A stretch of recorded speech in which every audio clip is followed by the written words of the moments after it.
everything. There's a hand grenade about to go off. Just tell me why you think you're going to do any better. Because I'm doing it. The Queen's Gambit creator Scott Frank's most recent Netflix new hit series, Dept.Q, is about DCI Carl Mork, Matthew Goode, a talented but emotionally damaged detective who is tasked with heading a brand new cold case squad. Assigned the responsibility of reviving long-forgotten cases, Mork assembles a small, improbable squad to tackle their first case, the enigmatic disappearance of prosecutor Merritt Lingard, Chloe Purry, who disappeared 4 years prior, although viewers are aware that Merritt is alive and being kept against her will throughout the series. The identity and motivation of her captors are left a terrifying mystery. It's difficult to write a gripping criminal drama that distinguishes out in such a crowded market.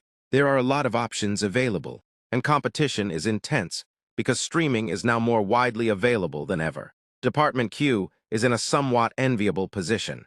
The plot is quite predictable and resembles a mashup of previous works. It is also crammed into a single Netflix hit, which gives it a rather do-or-die atmosphere. However, beyond its relatively simplistic story is a show that boasts excellent production design, atmosphere, and characterization, all of which help it stand out from the masses. If it can draw in a sizable enough audience, Netflix might have hit gold with this one.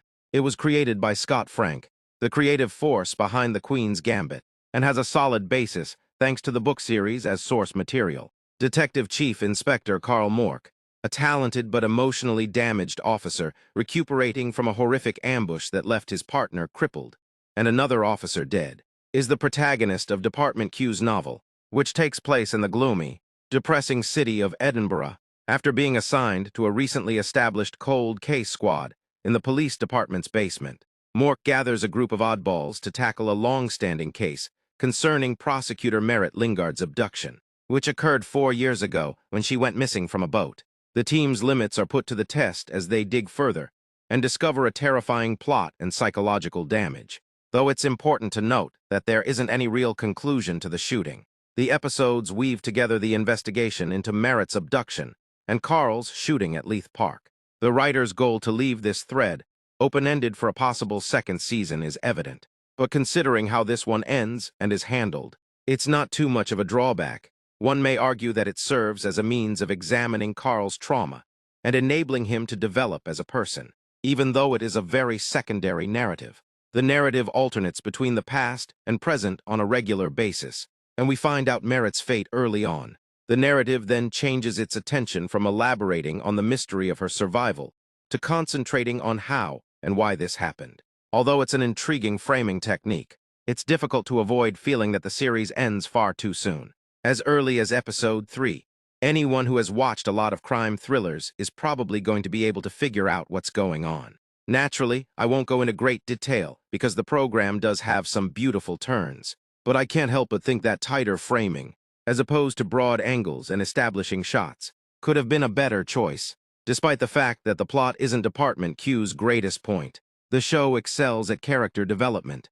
A darker, more emotionally scarred interior that he's hiding from people around him is combined with the perfect amount of sardonic sarcasm, rule-breaking, and anti-authority feelings in Matthew Goode's superb depiction of DCI Carl Mork. Throughout the season, Carl has a fairly strong arc that is interspersed with significant events at the beginning and conclusion of the episode that seem to be mirror images of the same experience, as well as a great deal of personal development and demon exploration.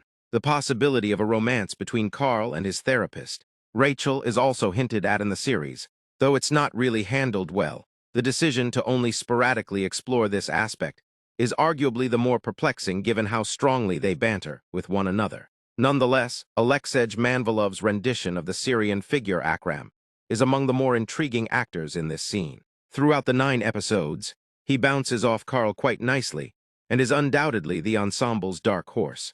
Rose completes the 3. She is a small player at first, but as the episodes go on, she gets more and more involved in the inquiry. The program does a good job of handling her personal tragedy, allowing her growth to unfold without overpowering the main plot or feeling like an afterthought. Despite being well-dressed, several of the sets are somewhat uninspiring, which is fortunate for the rest of the supporting actors, who perform well in their parts. The majority of the interiors we work with are dingy. And that's intentional. This is a gritty, gloomy crime thriller that is more concerned with the specifics of the case than it is with grandiose views, with enough red herrings and twists to try to keep you guessing until the very end.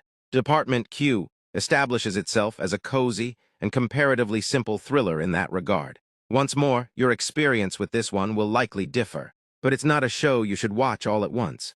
The lengthy episodes are frequently interspersed by appropriate research, in order to help characters grow or learn lessons.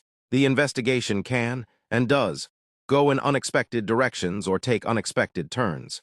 For instance, Rose thinks she has connected a bird symbol to a previous case at one point, tying everything together with a tidy little bow. This is actually a significant reach, and she has been criticized for it, instead of being offensive to viewers or portrayed as a waste of time. These little moments teach our team valuable lessons and act as a reminder to stay true to the fundamentals and steer clear of presumptions. Carl blatantly embraces the femme fatale concept when he selects Rose to court a male cop. Once more, this is a minor inclusion, but it feels rooted in how these kinds of interviews could actually transpire. Together, episodes 8 and 9 wrap up loose ends, provide significant flashbacks, and address any unanswered questions regarding the Merritt Lingard case. A few clichés appear along the way, but they are simple to ignore. Dept.Q is a good crime thriller despite its flaws. It's obvious that it was created as a launching pad to attempt and draw in a larger audience eager for a dependable show that would last for many seasons. It has some great character development and is grounded and gritty. Dept.Q stands out as one of the best criminal thrillers of the year, and based on what's here and how the season concludes, there's undoubtedly more fuel in the tank.